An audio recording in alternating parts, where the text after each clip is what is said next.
ኢየሱስ ሙስሊም ነው እና ይባላል። ከቁርአን ኢየሱስ ሙስሊም ለመሆኑ ማስረጃ አለ? ከመጽሐፍ ቅዱስ? ኢየሱስ ክርስቶስ መሲሁ ሐዋርያቶችን ያስተማራቸው እሱ ነው። እንደምናውቀው የእርሱ ተማሪዎች ቃል በቃል እኛ ሙስሊሞች ነን ብለዋል። በሱረቱል ማኢዳ ምዕራፍ 5 ቁጥር 111 ላይ ወኢዝ አውሐይቱ ኢለል ሐዋርይን አን አሚኑ ቢ ወቢረሱሊ ቃሉ አመና ወሽሀድ ቢአንና ሙስሊሙን ይላል። ወደ ሐዋርያቶችም የትእዛዝ ቃሌን ባስተላለፍኩ ጊዜ አምላካችን አላህ ያስተላለፈላቸው ቃል ምንድን ነው?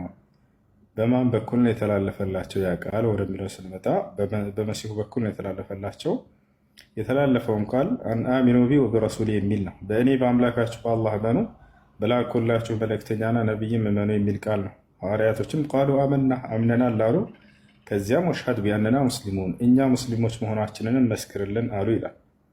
ስለዚህ ሙስሊሞች ነን ብለው ቃል በቃል ተናግረዋል በሁለት ቦታ ላይ። አንደኛ ሱረቱል ማኢዳ፣ ሁለተኛ ሱራ አል ዒምራንም ላይ ተናግረዋል። ፈለማ አሐሰ ዒሳ ሚንሁሙል ኩፍረ ቃለ መን አንሳሪ ኢለላህ ቃለ አልሐዋርዩነ ነሕኑ አንሳሩላህ አመና ቢላሂ ወሽሀድ ቢአንና ሙስሊሙን እኛ ሙስሊሞች መሆናችንን መስክር አሉ ይላል።